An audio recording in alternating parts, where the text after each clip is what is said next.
everyone. Today I will be discussing the book The Constant Princess by Philippa Gregory, and this is another work of hers that I'm going to be reviewing. I already reviewed A Lady on the Rivers, I believe is the title, and this one is actually, I think, a more older novel compared to A Lady on the Rivers. So I'm going to kind of discuss the opinion that I have for this one, in particular how I think it relates to her other work that I've reviewed, as well as to another book that I read of hers, which was The Boleyn Girl, but I didn't particularly like that one, so I wasn't going to review it. And I would put this in the I think it's good category for me personally. I identify, I guess, more with the lady or A Lady or The Lady on the Rivers more than I would with this book, in particular how it's structured. But I would say that overall it is a overall good product.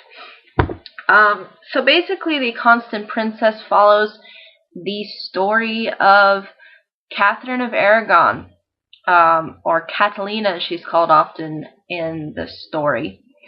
And she is a princess of royalty, in particular of Spain royalty, and she is married off initially to Arthur, of a prince of England. So you kind of see how she goes initially in the way beginning from being in Spain to having to adjust living and taking her place within sort of English society. And then you see all of these sort of kinds of different tragedies that come about as a result of her trying to pursue her ultimate goal, which throughout this book is to be the Queen of England. Now, I do say that I like this book, and I think that there are a lot of dimensions with the characters. They did make Henry, in particular, who is the brother of Arthur, and you will see as he becomes a more essential part of the book, you will notice that in a lot of versions, and this revolves again around Henry the VIII, who is, or as they call him, Harry, really, in this book, he's usually portrayed as a very, very, very self-righteous character. And this book doesn't really ignore that, but it kind of does downplay it a little bit. But that might be because the book doesn't cover a complete full-out range of the time period between Catherine of Aragon and Henry ultimately not getting along as a functioning couple. So, and again, she does marry Arthur, but something eventually happens to Arthur that results in her ultimately having to marry Henry. And you'll kind of see what obstacles she had to go through in order for that to happen. And yeah, it's just a mists of tragedy that seem to happen within her life. And the thing is, though, is that they do kind of downplay Henry as a kind of as just a kid. They present him pretty much throughout the story as just a really spoiled child who doesn't know any better and who lacks the intelligence and the ability to have some kind of, I guess, self-control. And you'll see this throughout the story, and I guess it is, I think, a more human approach to it as opposed to him making him really ruthless. But again, they don't really show the aspects of history where he becomes particularly ruthless, because as you know, King Henry ultimately kills off some of his wives. He doesn't kill off Catherine, fortunately, and I guess I guess he said, yeah, you're the first wife. Okay, I'll give you a pass. So again, the book does kind of, I guess, cover, though, just the time period of when he was becoming this more ruthless character, and they didn't really expose that ruthlessness all that much because the book didn't really go into that time period within his life.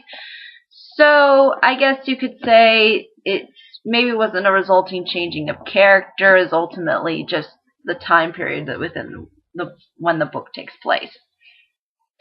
Now, as far as Catherine of Aragon is concerned as a character, again, she has dimensions similar to Henry, and similar to Arthur too, who has dimensions throughout the story, even though he is not in there for the majority. The thing is with Catherine of Aragon, she's a very determined character. She's a very I'm gonna get what I want character, and she says this constantly throughout this story, like constantly. I'm the queen. I have this. I am that. I am the blah blah blah blah blah blah. Therefore, I am blah blah blah blah blah blah blah. This is my destiny. She's very persistent in achieving the goal of queendom, so to speak. And basically, being a queen back then was pretty much like being a really, it was like being I guess, in a woman's case, it would be like being a CEO of a company. It would basically be like the highest position you could possibly obtain as a woman, because you had not only the fertility, the power of fertility, but you also had the power to make decisions and be sort of a coach and mentor to your husband. In this case, her being sort of a mentor to Arthur in sort of the beginning, and then Henry later on within the story. So there is this emphasis on her wanting power and her wanting control. There's also a really big emphasis on religion too, in particular. This Catherine of Aragon really appeals to religion, and she really appeals to, I would say, sort of sometimes the virtuous aspects of religion, but also the very divisive and judgmental aspects of religion. Like, she's very non-approachive to people that don't share her belief system, and you will see this in the story. And I guess these kinds of traits of, judgmentality and, or just being judgmental and being very just egotistical and, thinking you're the best and greatest in the whole wide world and flaunting it constantly and having everybody kind of go, okay, yeah, we get who you are. We know who you are. You don't need to say it again, Catherine.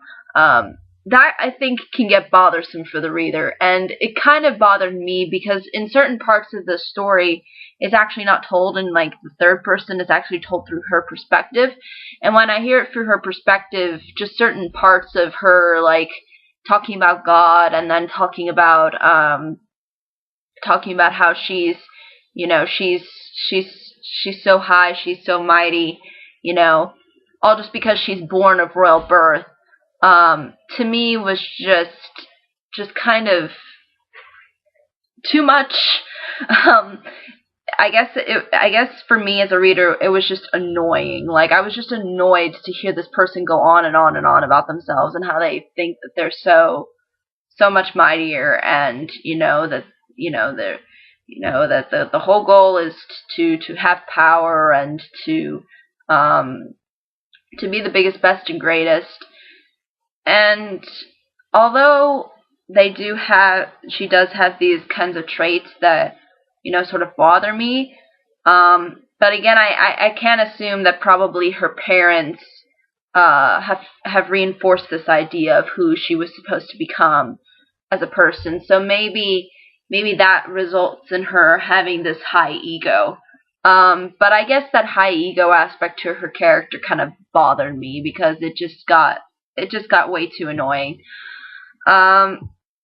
But regardless, she is a well fleshed out dimensional character, and she does have a lot of likability to her too. So it's kind of balanced, and I guess that's why I really enjoy this book. I guess another thing that can be brought up is that um, this book covers only a snippet of what probably Catherine of Aragon had to go through. It focuses more on it does focus more in on the trials and tribulations that she had to go through, and you will see that as you go through the story. And it also displays sort of the certain triumphs that she has, but ultimately it doesn't go fully into the story, because what ultimately happens is that way towards the end of the book, it like goes from it like skips maybe like around 20 years. Like it goes from 1513 to 1529. So yeah, like 20 something years of history, and it kind of skips the whole Anne Boleyn intrusion. I mean, it's there, it's present, but it is sort of enforced in the book, but it's not really fully exposed out. It's just displayed as like, oh yeah, I was with Anne Boleyn, one time, whatever. At least that's how Henry kind of preaches the whole scenario. If you do know this kind of Tudor English history, you would know that basically Henry ultimately starts having the hots for this other woman who's not Catherine, and this woman ultimately ends up being Anne Boleyn. And we see how ultimately all of these other women are sort of lining up to kind of take Catherine's place. And you'll kind of see how these whole politics work. And again, there's a lot of political things involved. In particular, war is brought up too.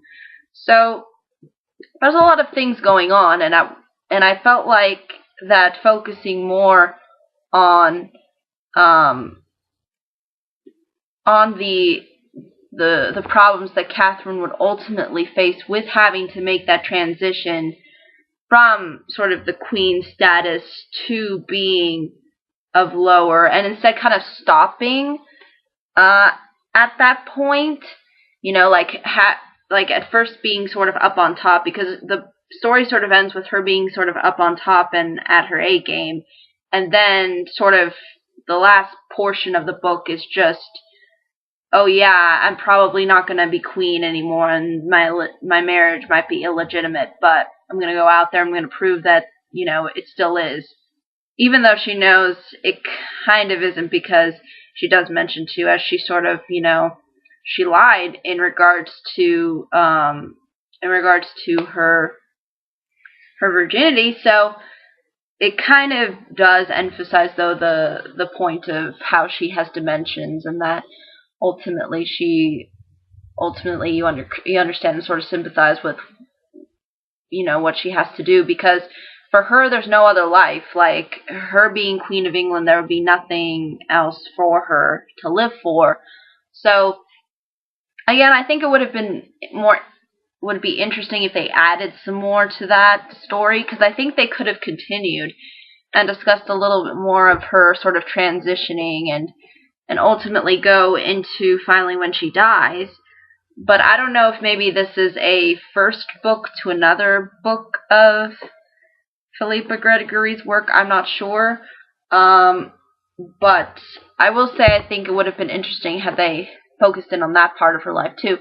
But regardless, it's still what they focus on is interesting, with the aspects of how she wants to, be a voice for England, and you kind of see the real tragedy that surrounds her life.